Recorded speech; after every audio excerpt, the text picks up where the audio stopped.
Okay, so now we have our two jobs, job 71, job 72, and we've got our direct materials and our direct labor. Now we've got to do our overhead.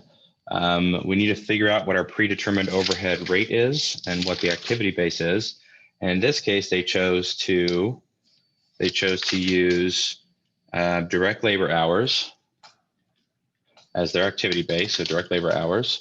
And my total overhead cost is what I'm trying to allocate, total factory overhead cost. Now these numbers, I would actually do this ahead of time, so these will both be called estimated.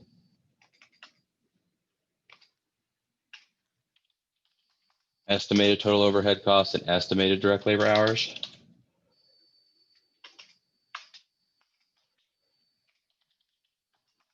Okay, and I estimate that I'm going to have $50,000 worth of direct labor cost and 10,000 direct labor hours.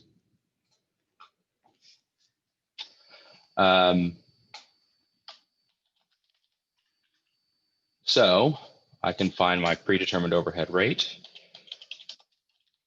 by taking the 50,000 divided by the 10,000 for $5 per direct labor hour.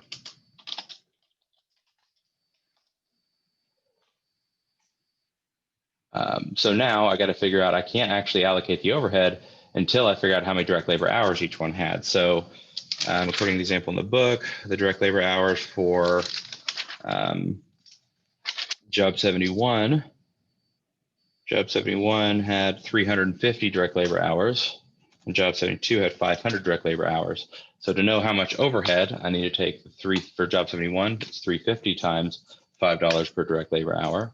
For job 72, it's 500 times the $5 per direct labor hour. So now if I sum these up, I can find my total job cost for job 71 and job 72. And once they're completed, then this will be my cost of goods manufactured for each individual job.